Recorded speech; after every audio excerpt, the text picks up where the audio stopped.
ਲਓ ਸੱਜਣੋ ਤੇ ਮਿੱਤਰੋ, ਫੈਸਲਾਬਾਦ ਵਿੱਚ ਬੜਾ ਅਫਸੋਸਨਾਕ ਵਾਕਿਆ ਪੇਸ਼ ਆਇਆ ਕਿ ਘਰੇਲੂ ਮੁਲਾਜ਼ਮਾਂ ਤੇ ਜਨਾਬ ਤਸ਼ੱਦਦ ਕੀਤਾ ਗਿਆ, ਔਰ ਤਸ਼ੱਦਦ ਇਸ ਹੱਦ ਤੱਕ ਕੀਤਾ ਗਿਆ ਹੈ ਕਿ ਉਹਦੇ ਸਿਰ ਦੇ ਬਾਲ ਕੱਟ ਦਿੱਤੇ, ਗਰਮ ਚਿਮਟੇ ਲਗਾਏ, ਬਹੁਤ ਜ਼ਿਆਦਾ ਤਸ਼ੱਦਦ ਕੀਤਾ ਗਿਆ। ਐਫ ਆਈ ਆਰ ਦਰਜ ਹੁੰਦੀ ਹੈ, ਜਿਹੜੀ ਕਿ ਥਾਣਾ ਸਿਵਲ ਲਾਈਨ ਦੇ ਵਿੱਚ ਐਫ ਆਈ ਆਰ ਦਰਜ ਹੁੰਦੀ ਹੈ। ਐਫ ਆਈ ਆਰ ਜੋ ਲਿਖਿਆ ਮੈਂ ਤੁਹਾਨੂੰ ਉਹ ਪੜ੍ਹ ਕੇ ਸੁਣਾਵਾਂ, ਕਿਉਂਕਿ ਮੈਂ ਆਪਣੇ ਕੋਲੋਂ ਤੋਂ ਕੋਈ ਗੱਲ ਕਰ ਨਹੀਂ ਸਕਦਾ ਗਾ। ਲੋ ਜਨਾਬ, ਐਫ ਆਈ ਆਰ ਜਿਹੜੀ ਦਰਜ ਹੁੰਦੀ ਹੈ ਉਹ ਦਰਜ ਹੁੰਦੀ ਹੈ ਸਲੀਮ ਟੈਕਸਟਾਈਲ ਦਾ ਜਿਹੜਾ ਮਾਲਕ ਹੈ ਉਹਦੇ ਉੱਤੇ ਔਰ ਉਹਦੀ ਬੁੱਢੀ ਦੇ ਉੱਤੇ। ਜਨਾਬ ਉਹਦਾ ਮੈਂ ਨਾਮ ਲੈਂਦਾ ਵਾ ਜਾਵਾਂ, ਹਬੀਬ ਉਹਦਾ ਨਾਮ ਹੈ, ਜਿਹਦੇ ਉੱਤੇ ਐਫ ਆਈ ਆਰ ਦਰਜ ਹੋਈ ਹੈ।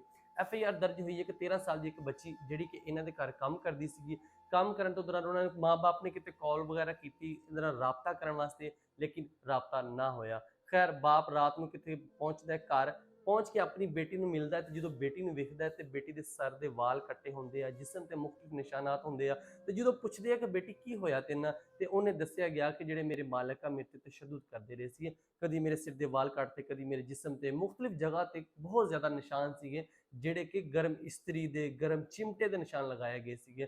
ਖੈਰ ਸੀਪੀਓ ਫੈਸਲਾਬਾਦ ਨੇ ਫੌਰੀ ਇਹਦੇ ਤੇ ਐਕਸ਼ਨ ਲੈਂਦਿਆਂ ਹੋਇਆਂ ਐਫ ਆਈ ਆਰ ਦਰਜ ਹੋ ਗਈ, ਔਰ ਜਿਹੜਾ ਮੁਲਜ਼ਮ ਸੀਗਾ, ਜਿਹੜਾ ਕਿ ਹਬੀਬ ਸਲੀਮ ਟੈਕਸਟਾਈਲ ਵਾਲਾ ਜਿਹੜਾ ਮਾਲਕ ਆ, ਉਹ गिरफ्तार हो गया। ਜਿਹੜੀ ਸਜ਼ਾ ਹੋਏਗੀ ਬਾਕੀ ਤੇ ਉਹ ਮਿਲ ਜਾਏਗੀ ਉਹਨੂੰ, ਲੇਕਿਨ ਅਫਸੋਸ ਫੈਸਲਾਬਾਦ ਵਿੱਚ ਬਹੁਤ ਜ਼ਿਆਦਾ ਇਸ ਤਰ੍ਹਾਂ ਦੇ ਵਾਕਿਆਤ ਪੇਸ਼ ਆਉਂਦੇ ਆ ਕਿ ਜਿਹੜੇ ਘਰੇਲੂ ਮੁਲਾਜ਼ਮਾਂ ਤੇ ਤਸ਼ੱਦਦ ਹੁੰਦੇ ਨੇ।